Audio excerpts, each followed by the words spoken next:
Bienvenue dans le podcast Ayurveda par Nat et Lorraine. Notre objectif, c'est de partager avec vous, d'accueillir des personnes inspirantes pour aborder des sujets liés à la santé et au bien-être. Je m'appelle Nathalie, je suis praticienne en Ayurveda, j'accompagne des femmes spirituelles qui veulent prendre soin de leur corps, de leur cœur, de leur mental et du monde qui les entoure. Et je suis Lorraine, praticienne en Ayurveda, spécialisée en périnatalité. J'accompagne les femmes dans toutes les étapes de leur vie et de leur cycle. Vous pouvez retrouver nos épisodes sur notre site internet www.podcast-ayurveda.com ou sur votre plateforme d'écoute de podcast préférée. Si vous avez envie de nous soutenir, laissez-nous un commentaire ou même 5 étoiles sur Apple Podcast. Dans les traditions ancestrales, le son est utilisé comme un outil qui permet d'agir sur le corps et sur l'esprit. Les chants de mantras, les bols himalayens, les diapasons ou tout simplement la musique. Mais alors comment ça marche ? Qu'est-ce qui explique que le son ait un tel effet sur nous ? Comment un massage sonore peut-il avoir un effet sur les plans physiques, émotionnels et mental ? C'est ce dont nous allons parler aujourd'hui avec Cécile, praticienne en Ayurveda et praticienne en massage sonore. Bonne écoute! Bonjour Cécile, bienvenue. Bonjour Nat, bonjour Lorraine. Hello. On est contente que l'introduction que vient de faire Lorraine t'ait plu. Tu nous as fait un petit pouce à l'écran qu'on voit pas, qu'on voit pas à l'audio, j'allais dire. Mais voilà, l'intro te convient, donc c'est parfait. On est ravis de t'accueillir. Tu es praticienne en Ayurveda, tu es également formée au coaching individuel. Et ce qui te permet d'accompagner des personnes qui, notamment sur des changements de style de vie, d'alimentation, etc. Tu proposes aussi des soins sonores avec les bols tibétains, avec des gongs et avec d'autres instruments. On va en parler juste après. Et en particulier, tu proposes des massages sonores. C'est pour ça qu'on te reçoit aujourd'hui pour échanger sur tout ça. Pour commencer, est-ce que tu peux nous raconter comment ça s'est passé, ta rencontre avec l'Ayurveda et puis avec le son ? Oui, avec plaisir. Alors finalement, tout s'est passé un petit peu dans la même période. Ma rencontre avec l'Ayurveda, c'était en 2017, lors d'un voyage au Sri Lanka. Et lors d'une pause déjeuner à un endroit totalement choisi au hasard, entre guillemets, il y a un monsieur qui se présente comme étant médecin ayurvédique. Et moi et mon ami, on n'avait jamais entendu ce mot-là. Et donc on dit « ok, pourquoi pas ».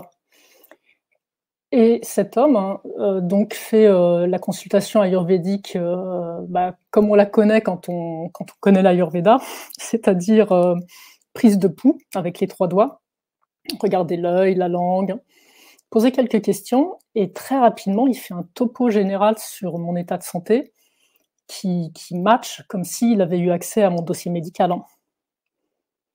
Et donc là, c'est quand même très, très, très impressionnant parce qu'il a fait tout ça en 10 minutes, un quart d'heure. Et pareil pour mon ami, un match très, très précis. Et de retour en France, on est quand même très, très curieuse de cette précision avec le pouls, enfin avec ces choses d'observation, entre guillemets, basiques et dont on n'a pas tellement l'habitude. Bon, la prise de pouls, c'est pas basique, mais voilà, c'est quand même du toucher. C'est de la vibration d'ailleurs, c'est de la vibration. Donc on est déjà dans le vibratoire. Et moi, je m'y intéresse, je commence à lire un livre, 2 livres, une première consultation chez une conseillère consultante, et puis ça me parle. C'est vraiment une révélation, une rencontre. Et moi qui souffre de problèmes de douleurs chroniques au genou, je commence à avoir des explications, à comprendre. On me propose des choses que je connaissais pas, auxquelles je n'aurais pas pensé. Et puis voilà, et là on est en 2022, 5 ans plus tard, et mon état de santé s'est vraiment beaucoup amélioré grâce à l'Ayurveda et grâce au son. Et puis le son, c'est venu 1 an plus tard, en 2018. On m'offre un petit bol tibétain, et puis de suite la sonorité me plaît, me parle. J'ai envie d'approfondir, je vais me former avec quelqu'un et puis c'est une révélation. J'imaginais pas qu'on pouvait faire autant de choses avec les bols, hein, et surtout qu'on pouvait les poser sur le corps, hein, les faire vibrer et que ça mettait en vibration toutes les cellules, hein. Donc ça, c'est vraiment un truc de fou. Et à ce stage, il y a un monsieur qui est venu avec ses gongs, hein, et là, pareil, c'est une autre révélation qui attendra un petit peu plus tard pour l'aspect formation. Et puis là, voilà, le gong, hein, c'est indescriptible, hein. Faut aller à un concert, à un bain de gong, écouter pour comprendre. Parce que le son traverse absolument tout. Sans que ce soit fort et sans que ce soit dérangeant pour les oreilles, hein. On n'a pas besoin de jouer fort, au contraire, hein. L'oreille humaine, elle est très très bien calibrée. Quand c'est trop fort, c'est que c'est pas bon pour les cellules non plus. Mais voilà, ça produit un effet qui met en vibration toutes les cellules. Wow, on va voir tout ça en détail au fur et à mesure de cet épisode. Quel est le lien entre l'Ayurveda et le son? Est-ce que toi, tu as réussi, alors toi, tu as trouvé un lien dans ton quotidien à travers ta pratique, mais est-ce qu'il y a un lien sinon issu des textes, par exemple? Est-ce qu'on parle du son dans les textes ayurvédiques? Oui, alors pour ceux qui connaissent un petit peu l'Ayurveda, comment dire? En amont de l'Ayurveda, si on peut dire ça comme ça, il y a les textes antiques, les 4 Védas, et déjà le Rig Veda cite le son, cite la vibration. Et dans les autres textes, on parle déjà des mantras. Donc le son est présent et il est déjà présenté comme la nature vibratoire de l'univers, pour le résumer en quelque sorte. Donc on a déjà cette information il y a quelque chose comme 5000 ans, qui derrière va être redécouverte par Einstein, par tous ceux qui ont découvert et avancé dans la médecine, dans la physique quantique, hein, avec peut-être ce fameux champ unifié. Voilà, donc les textes, on est là-dedans. Et puis, si on continue à parler de textes, hein, on se rend compte que même en dehors de l'Ayurveda, il y a plein de traditions anciennes, hein, qui mettent le son comme à l'origine du monde, hein. La Bible, c'est au commencement était le Verbe, hein, le Verbe avant la lumière, hein. C'est intéressant. Chez des Mayas, chez des Celtes, chez les Chinois, enfin, il y a ce son, en fait, cette vibration qui est dans les textes originels, le fameux mantra Aum, hein, qui est présenté souvent comme le son original, hein, et puis le Big Bang, en fait, hein. On parle du Big Bang, donc là on est dans de la physique tout à fait classique, et c'est un son, le Big Bang. Oui, et les sons sont, enfin, le son est relié à l'un des 5 sens qui sont aussi les sens reliés aux 5 éléments dont on parle vraiment beaucoup en Ayurveda. Est-ce que tu veux dire un petit mot par rapport à ça? Oui, alors là, on est sur un pont qui est un peu plus près de nous. Dans l'Ayurveda, quand on le présente avec les 5 éléments, les 3 paraît doshas. plus concret. Voilà, parce que c'est vrai que les Védas, moi-même, je les ai pas lus, mais en faisant des recherches, je me suis rendu compte que le son était mentionné. Et effectivement, 5 éléments raccordés à 5 sens. Donc l'éther, hein, qui est la matrice entre guillemets, à qui est associé le son.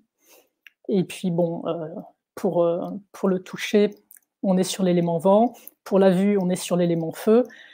Pour le goût, on est sur l'élément eau. Et pour l'odorat, on est sur l'élément terre. Voilà, si on veut faire quelques rappels généraux. Ce qui signifie donc que les personnes de type Vata, constituées de l'élément vent et éther, hein, vont avoir une affinité particulière avec le son.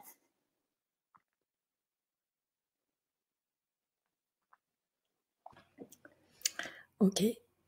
Et du coup, comment on fait pour se connecter à ça, en fait, pour bien utiliser nos sens? Est-ce que les personnes Vata sont plus sensibles, du coup, au massage sonore, par exemple? Est-ce que ça leur fait plus de bien, par exemple, que d'autres personnes? Comment ça fonctionne ça, en fonction de chaque individu?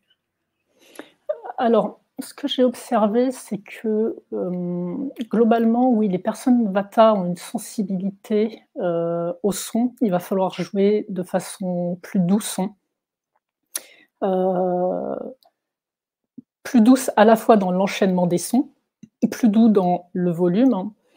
Et ce qui est très intéressant aussi, c'est que, le système nerveux, Majjadhatu, donc qui est relié à Vata, on va avoir un effet apaisant, relaxant, grâce au son, grâce au bol.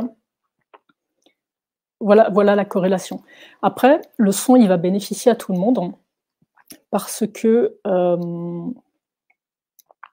ça, c'est le docteur, Sunil Joshi qui le résume très, très bien dans un livre qui s'appelle Panchakarma et Ayurveda, je crois, qui rappelle en fait que, tout être, vivant, enfin, on va rester sur l'homme en tout cas, on va dire qu'il a 4 parties entre guillemets.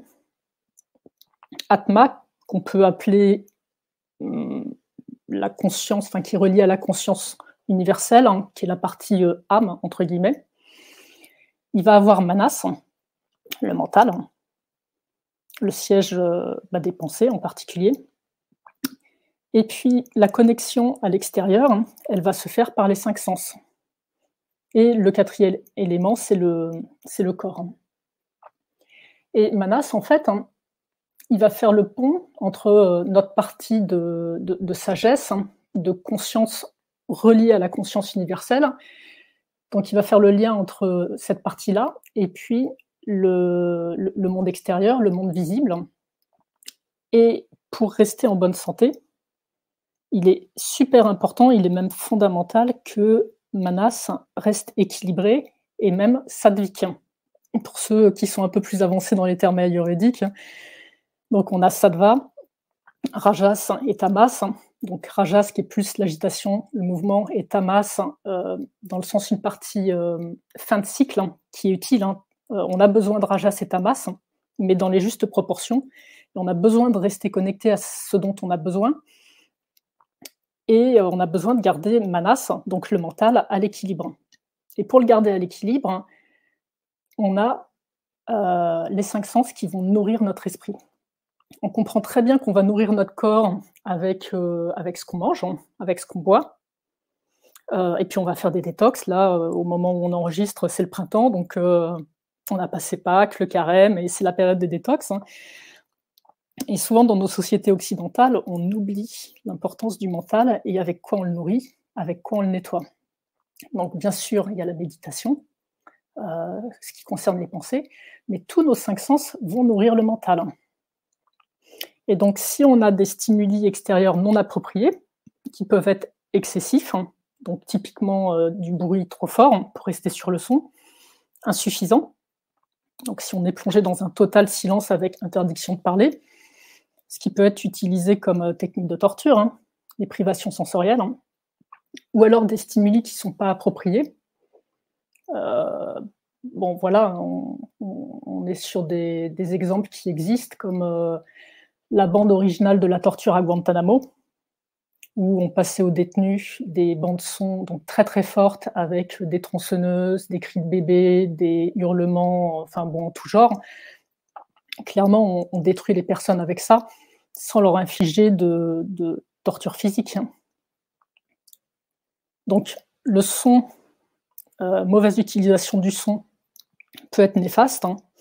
Et les 5 sens, pareil, une mauvaise utilisation des 5 autres sens peut être néfaste de la même façon. Et donc, on peut aussi voir qu'une bonne utilisation des 5 sens, et en particulier du son, aura un impact positif. Et ça, c'est important de savoir que justement, on peut utiliser le son, et c'est tout l'objet de notre épisode, pour avoir un impact positif sur sa santé, son équilibre, physique et mental. Et comment est-ce qu'on explique que le son ait un tel, impact sur le vivant, en tout cas sur l'homme en particulier? Est-ce qu'il y a des choses dans l'approche moderne qui expliquent, pourquoi il y a un lien entre le son et comment le son agit sur l'homme? Pour répondre à ta question, en fait, je vais simplement citer les personnes comme Einstein ou comme Nikola Tesla, avec cette approche quantique, où, donc pour citer Einstein, il disait: «Tout est vibration et énergie, la matière n'existe pas. Ce que nous avons appelé matière n'est que de l'énergie qui a ralenti sa vibration afin d'être perceptible par nos sens. Il n'y a pas de matière, tout vibre à des niveaux particuliers.» Voilà, et puis j'aime bien aussi la citation de Nikola Tesla qui disait tout simplement: «Si vous voulez trouver les secrets de l'univers, pensez en termes d'énergie, de fréquence et de vibration.» Voilà, et là on a un bon résumé. C'est net et précis. Et après, par rapport au vivant, ce que pensent certains, parce que voilà, c'est quand même un sujet un petit peu open, un petit peu qualifié ésotérique par certains, donc c'est compliqué d'avoir des recherches, hein. Et puis quand il y a des recherches, elles peuvent être moquées et discréditées. Donc voilà, on verra avec le temps. Mais dans l'hypothèse, en fait, c'est que un être vivant, un être humain, donc ça, on l'a vu avec les citations avant, on est des atomes qui vibrent, etc., etc. Et chaque être humain a sa propre fréquence d'harmonie, d'équilibre, qui peut être une composition de plusieurs fréquences d'harmonie, d'équilibre. Et quand on perd cette fréquence, ou ces fréquences, c'est là qu'on va avoir des désordres, des déséquilibres qui s'installent et qui peuvent conduire à plus. Et c'est sans doute pour ça que depuis, pareil, des siècles, des millénaires, on retrouve le son associé soit au spirituel, soit associé à certaines thérapeutiques avec les chants chamaniques, et d'autres pratiques de ce style. En faisant des recherches, on a Orphée, par exemple, qui va chercher Eurydice dans le royaume d'Hadès, grâce à son chant tellement mélodieux et grâce à sa harpe, qui arrive à faire la requête à Hadès, donc le dieu des morts. Donc on a ces empreintes dans notre passé. On a les cloches. En Asie, c'est vrai qu'on utilise aussi les gongs. Moi, j'avais entendu dire, mais bon, pareil, je ne sais pas si c'est vrai ou faux, mais qu'après une guerre, les armes étaient fondues pour en faire un gong. En tout cas, ça me plaisait. L'image me plaisait énormément. Donc tu l'as sélectionné, tu l'as retenu. Je trouve ça beau, en fait, de transformer un outil, une arme, en fait, en métal, de le transformer en outil qui fait du son.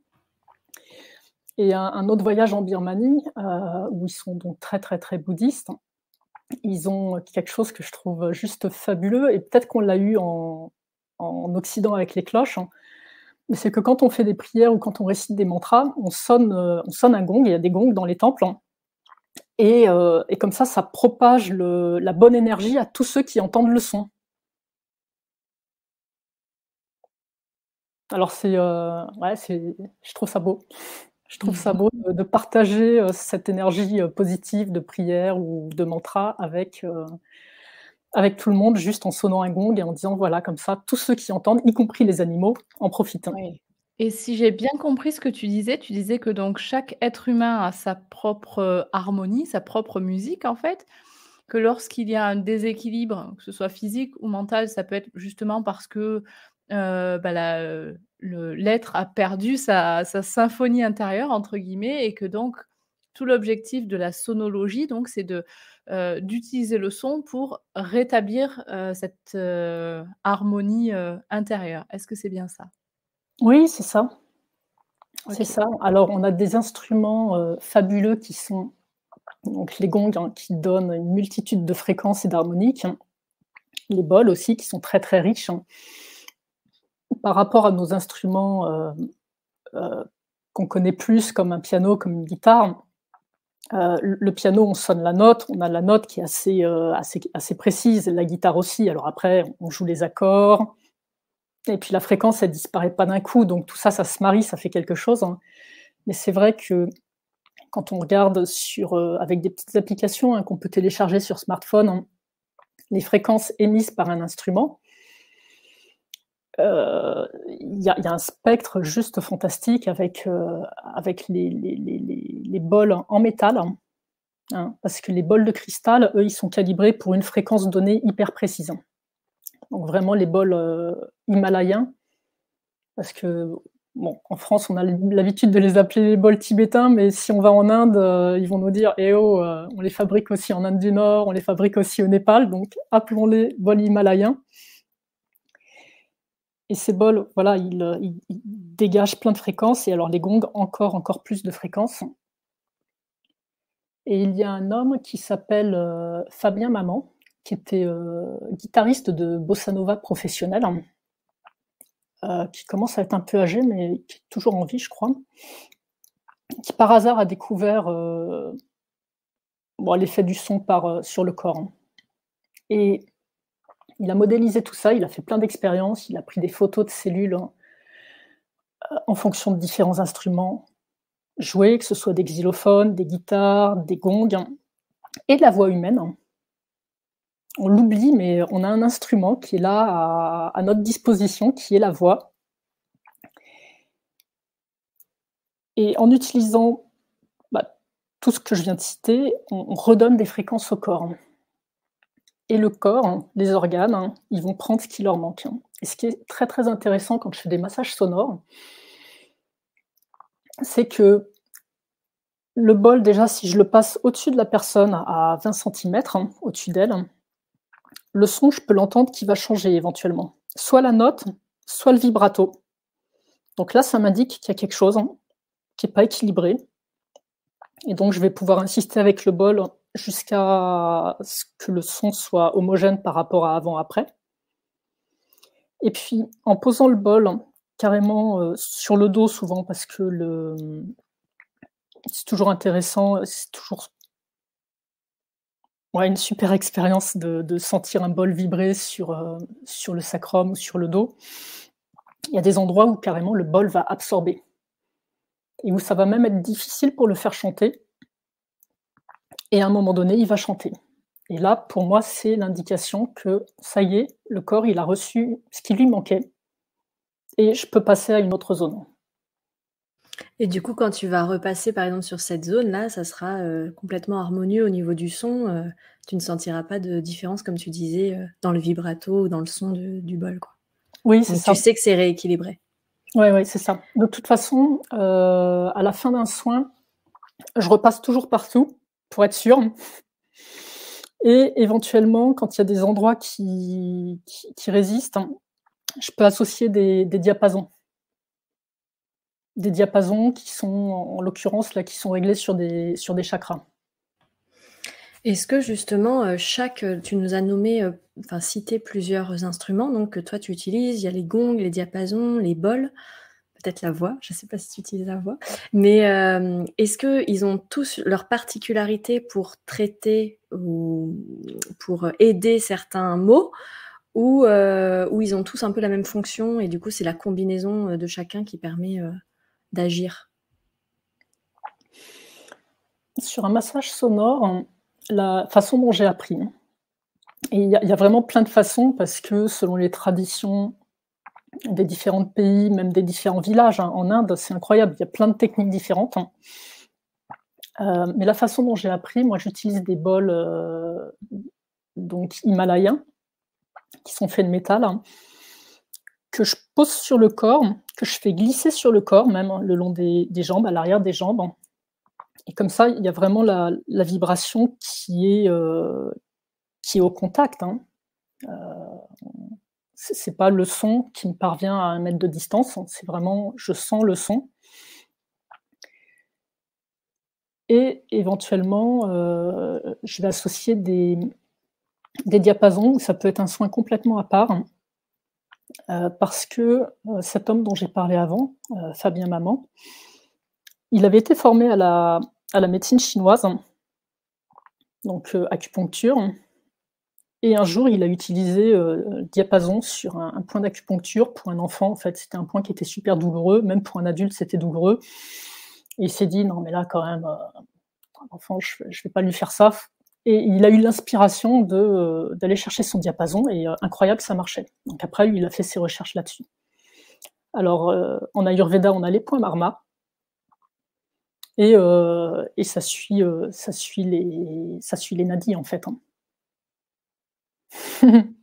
Ouais, les nadis qui sont pour simplifier, les canaux énergétiques, qui circulent dans le corps et donc le fait de est-ce que tu as pu l'observer, toi, le fait de poser un diapason sur des points marma, donc qui sont les points d'énergie? Est-ce que tu as pu observer des choses par rapport à ça? Ah oui, oui, oui. Ouais. Que ce soit les points au niveau des pieds ou Indrabasti, par exemple, hein, qui est situé à l'arrière du mollet. Bon, c'est compliqué à se faire à soi-même, hein, mais je l'ai fait à quelqu'un qui m'a décrit le trajet de où elle sentait l'énergie. Donc pour revenir à ta précédente question, Lorraine, hein, donc en soins vraiment individuels, hein, je vais plutôt utiliser sur le corps, hein, les bols himalayens, les diapasons.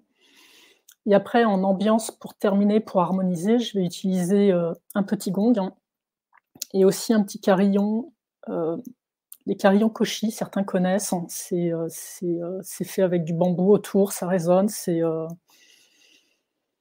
voilà, ça donne une sensation d'harmonie. Enfin voilà, ça fait beaucoup de bien à entendre. C'est hyper apaisant, ouais. Ouais. Et chacun a sa propre identité. Hein, les carillons de koshi, il y en a 4, hein, éléments terre, eau, feu et air. Et c'est vrai qu'ils font pas le même effet quand on les écoute. Et après, il y a des pratiques sonores qui sont plus globales, hein, comme les bains sonores ou les voyages sonores, ou carrément les bains de gong, quand il y a vraiment plein de gongs qui sont joués par les joueurs, hein. Qui peuvent utiliser aussi des bols de cristal, qui peuvent utiliser des tambours chamaniques, qui peuvent utiliser les espèces de mini accordéons, là je connais pas le nom. Les shrutis, non? Bon. Je connais pas le nom non plus, désolée. Peu importe, hein, vraiment pour créer une ambiance sonore. Et pareil, toute cette ambiance sonore, c'est des fréquences. Les cellules, le mental, du coup, se nourrissent de ça. Et voilà. Il faut savoir, quand même, il faut le préciser, parce que c'est vrai que souvent l'expérience, c'est de la relaxation, mais comme nos émotions ont tendance à s'engrammer dans nos cellules, ce qu'on appelle communément la somatisation, il peut arriver que chez certaines personnes, ça provoque des sensations désagréables.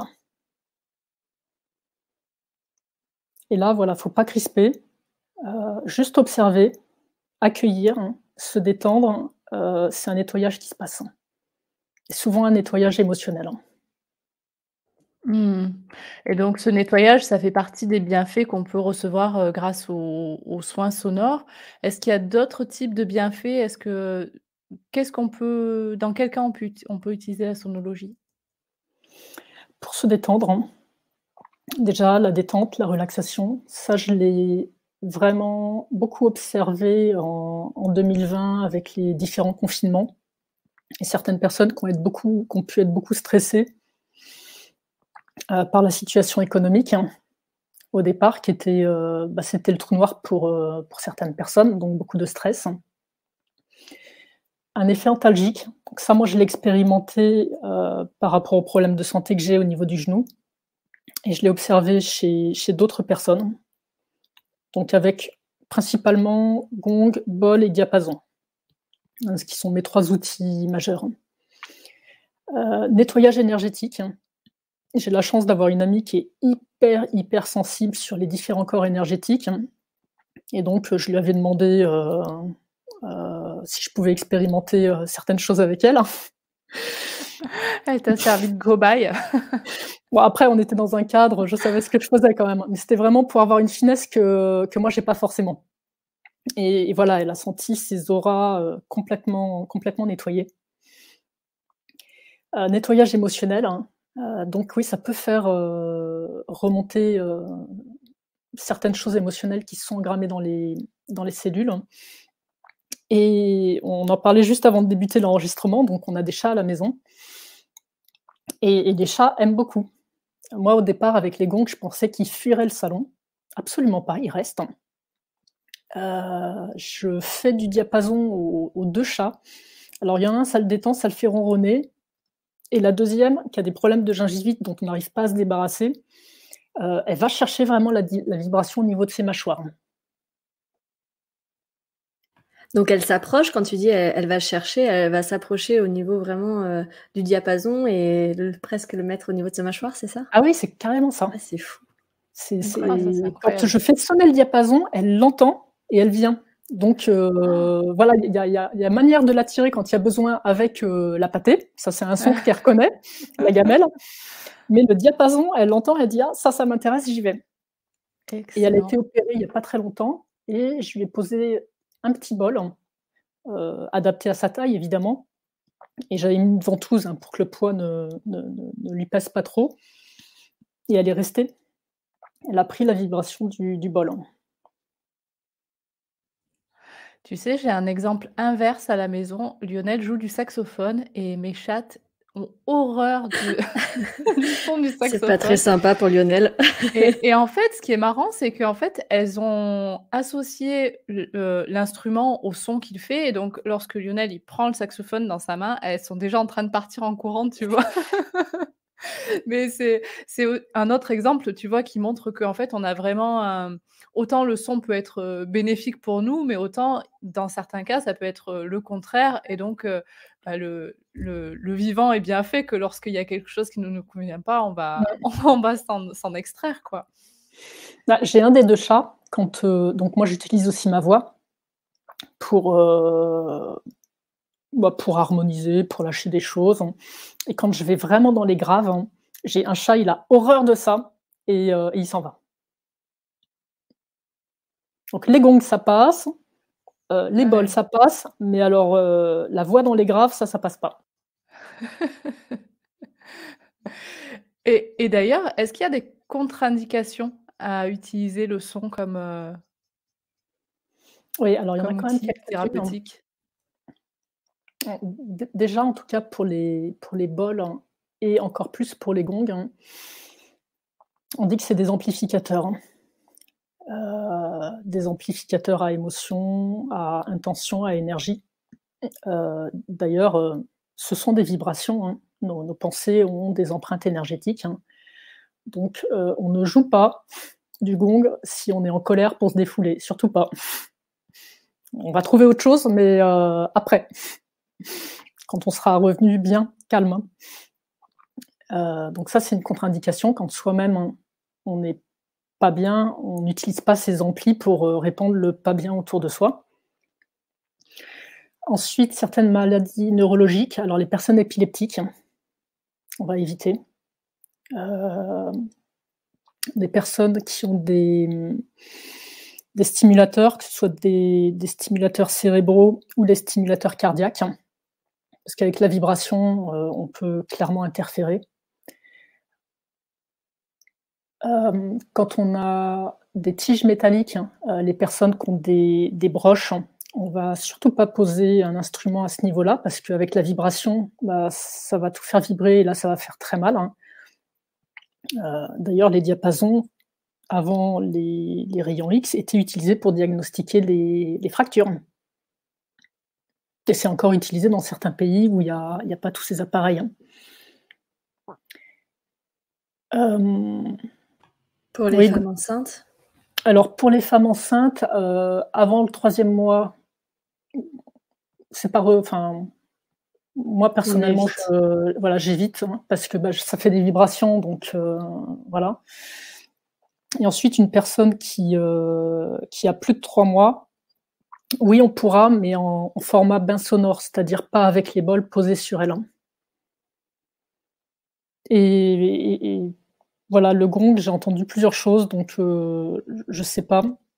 Ou alors jouer léger, léger, mais parce que le gong, c'est que ça peut vraiment être puissant, donc bon, moi, je sais que j'éviterai. En tout cas, tout doucement, comme un enfin, comme un murmure, pardon, mais tout doux.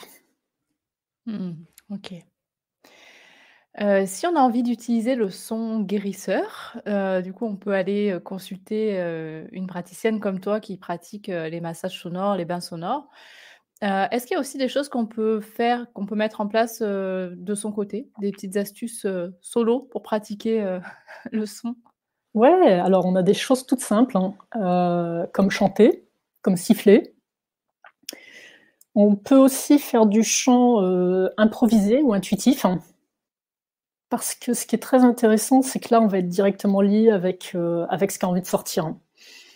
Alors pour s'aider, ce qu'on peut faire, c'est avoir un bol, hein, donc il y a certains magasins qui vendent des bols himalayens et on choisit le bol ou plutôt lui, il nous choisit en général, hein.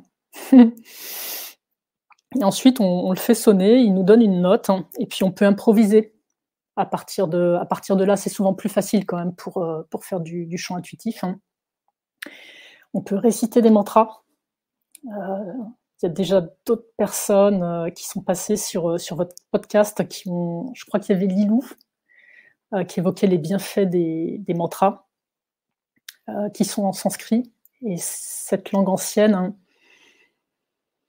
il est dit que c'était le langage, on va dire, de l'univers capté par les rishis à l'époque, hein. Donc voilà, c'est la transcription en son humain de ce qui était transmis par l'univers, et c'est pour ça qu'il aurait ce pouvoir, qu'il a ce pouvoir, hein. Moi, je suis assez affirmative, hein, me concernant. On peut, il y a quelque chose aussi qui s'appelle le yoga des voyelles. Il suffit de taper sur internet yoga des voyelles et on répète les voyelles. Le A, le I, le U, le OU, le O, le E. Et on les répète, et la personne qui a créé ça associe en fait un effet à chaque voyelle. Voilà, et ça, on est tout seul, on peut faire comme une routine, hein, chez soi le matin. On peut s'acheter un petit instrument, voilà, comme un bol himalayen, ou un carillon koshi aussi, c'est très chouette, hein. Ou un tambour, pour certains, ils vont être plus en percu, donc ce sera tambour. Voilà, mais on a sa voix et on a aussi la nature. La nature qui est merveilleuse. Écoutez, là c'est le printemps, donc il y a les chants d'oiseaux. Écoutez la pluie qui tombe, écoutez le vent dans les arbres, hein. Ça paraît vraiment tout bête, hein, mais comme expliqué avant, on nourrit notre esprit avec les informations qui viennent de l'extérieur, et quand on donne de l'harmonie qui vient de l'extérieur, on apporte de l'harmonie à l'intérieur, tout simplement. Donc voilà, si je prends un junk food, que je le donne à mon corps, je sais ce que ça fait. Si je lui donne une bonne nourriture, goûteuse, etc., je sais ce que ça fait. Donc voilà, pareil pour les 5 sens. Et puis écouter de belles musiques, des musiques douces, des musiques qui nous font du bien. Oui, oui, oui. Alors après, en poursuivant mes recherches, hein, enfin surtout en lisant les recherches qu'avait fait Fabien Maman, lui, il s'est rendu compte, et en mesurant une fois de plus, enfin pas en mesurant, en photographiant les cellules, hein, que l'effet de la musique acoustique, hein, donc que ce soit la voix ou une guitare ou un gong, un bol, c'est pas pareil que de la musique écoutée à la radio ou avec une guitare électrique ou avec tout ça. Il l'a vraiment photographié sur les cellules. Le fait Est-ce que c'est dû, à la proximité avec l'instrument? Alors lui, il explique ça avec les harmonies. Avec les fréquences émises, hein, quand ça passe par, de l'électronique ou de l'électrique, hein, on n'a pas du tout la même richesse et la même restitution. Alors peut-être qu'à l'oreille, on peut se dire: «C'est pareil», hein, mais en fait non, ça fait pas pareil, hein. Et voilà, et lui, il l'a documenté en faisant des photos de cellules au microscope, mais aussi des photos de cellules prises avec, la technologie Kirlian. Ça permet en gros de voir l'aura des cellules. On n'en a pas parlé, mais dans les astuces solo, il y a quelque chose, qui est assez accessible, et on voulait, avoir un peu ton avis là-dessus. C'est les fréquences qu'on peut écouter, sur YouTube, hein, tout simplement, tu sais, il y a des fréquences en 440 Hz ou 432 Hz qu'on peut écouter. Est-ce que tu penses que ça peut faire du bien aussi? Alors, déjà, ça a été échantillonné. Il s'est passé par de l'électronique, donc c'est diminué. Et après, sur les fréquences elles-mêmes, hein, si on a un instrument, un diapason, par exemple, il y a des diapasons qui sont étagés effectivement selon ces fréquences. Il y a toute une théorie, effectivement. Alors moi, de mon expérience et expérience partagée avec d'autres personnes que je connais en direct, hein, sur le solfège sacré, il y a le 528 Hz, par exemple, qui est dit réputé pour réparer l'ADN, etc., etc. Et oui, j'ai expérimenté qu'il apportait un plus, par exemple, sur le 528 Hz. Ensuite, il y a le débat 440-432. Donc là, je recommande à chacun d'écouter et de se faire sa propre opinion. D'expérimenter, observer. Ouais. Exactement, il y a vraiment des pros 440 hein, qui disent que voilà, la fréquence de la Terre augmente, donc cette fréquence-là, on l'augmente et ça suit et c'est normal. Hein. Et d'autres personnes qui disent non, mais c'est le 432. Et bon, voilà, pareil, sur YouTube, on trouve des musiciens qui jouent le même morceau en 440 et en 432, et voilà. Et expérimenter. Ouais, expérimenter. Expérimenter, c'est vraiment la meilleure chose à faire. Et le corps sent, en fait, ce qui est bon pour lui, confère les animaux, hein. Confère les chats qui rentrent ou qui sortent. Hein.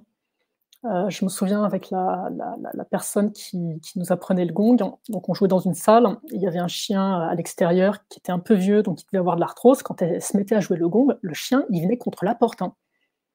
S'il avait pu rentrer, il serait rentré. Donc voilà, clairement, ça l'attirait. Les animaux savent et puis nous aussi, on sait en tant qu'animaux. Oui. On arrive doucement à la fin de cet épisode, je crois, Cécile. Est-ce qu'il y a encore des choses dont on n'a pas parlé, que tu voudrais une chose importante, peut-être une question importante qu'on ne t'aurait pas posée? Pour les personnes qui sont curieuses, de taper cymatique, figure cymatique, sur leur navigateur préféré. La cymatique, ça permet de mettre en forme le son. Et vous verrez des mandalas apparaître de la fréquence 440, de la fréquence 432, de plein de fréquences. Et donc là, c'est un podcast audio, c'est un peu compliqué. C'est pour ça que faut aller voir soi-même. Mais c'est juste troublant les ressemblances entre les sons, donc quand ils sont mis en forme, avec une certaine technologie, et les formes de la nature qu'on trouve. Que ce soit des fleurs, que ce soit des galaxies, que ce soit la section de l'ADN quand c'est coupé, c'est juste interpellant. Et donc, hasard ou coïncidence, je sais pas. Mais c'est juste magique. C'est juste magique de voir que ces vibrations, on les retrouve dans les formes qu'on voit autour de nous, en macro et en micro. Il n'y a pas de hasard. On arrive à la fin de l'épisode. On a des petites questions rituelles pour toi. La première, c'est justement, quel est ton rituel préféré pour démarrer ta journée ou dans la journée? Ah, moi, je suis un peu en déséquilibre Vata, donc les rituels, ça change. Il y en a un que j'ai découvert grâce à l'Ayurveda, là, c'est la bouillotte. Donc, c'est très old school, mais la bouillotte a révolutionné ma vie dans la gestion de la douleur. Pour la douleur que j'avais, hein, évidemment, ça dépend de sa vikriti, donc là où on est en déséquilibre sur les doshas. Donc ça, c'est vraiment, je pratique tous les jours, la bouillotte. Et sinon, l'automassage à l'huile, évidemment, et le son.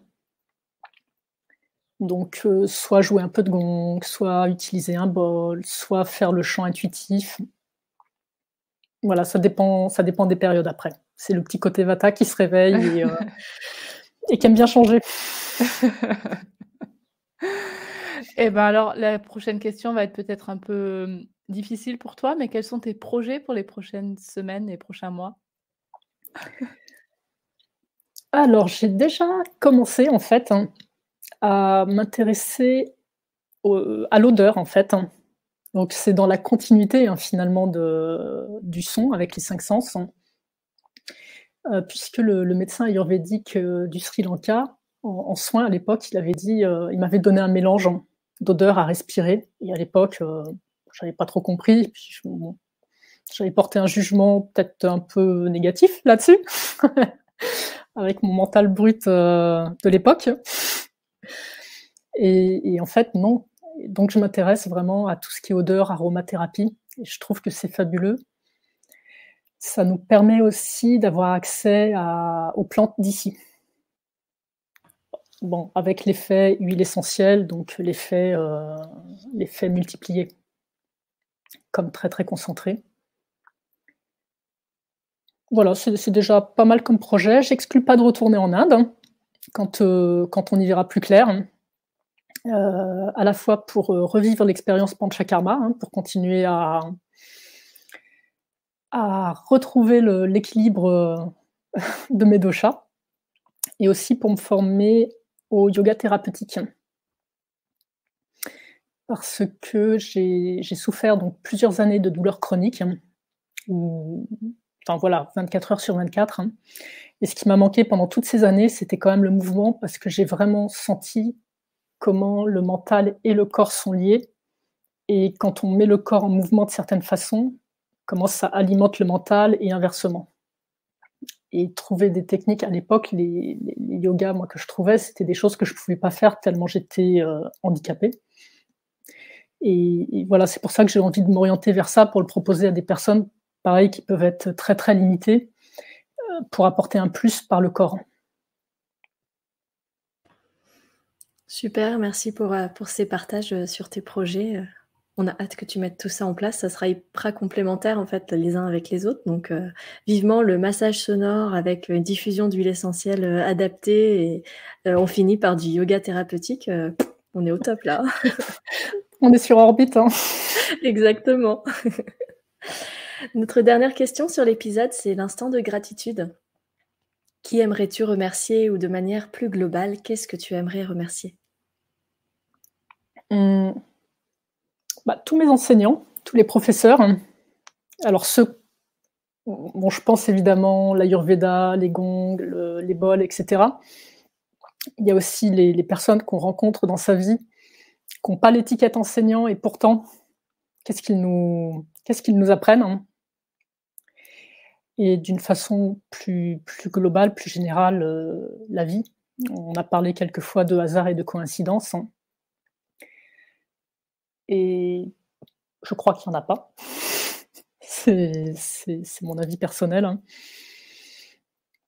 Et dans les différents moments de vie que j'ai pu rencontrer, en particulier ceux qui n'étaient pas sympas, au premier abord, j'ai beaucoup de gratitude pour ces moments-là qui m'ont permis d'aller chercher autre chose, d'aller chercher plus profond. Peut-être, de me réorienter vers mon dharma de vie.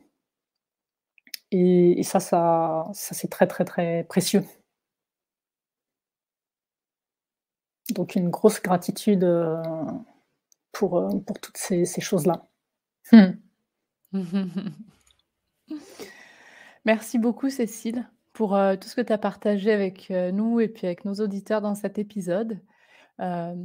J'ai aucun doute que ça a donné envie à plein de personnes et moi la première d'ailleurs de recevoir un massage sonore. Est-ce que tu veux, dire quelques mots sur où est-ce qu'on peut te retrouver, géographiquement et puis ton site internet?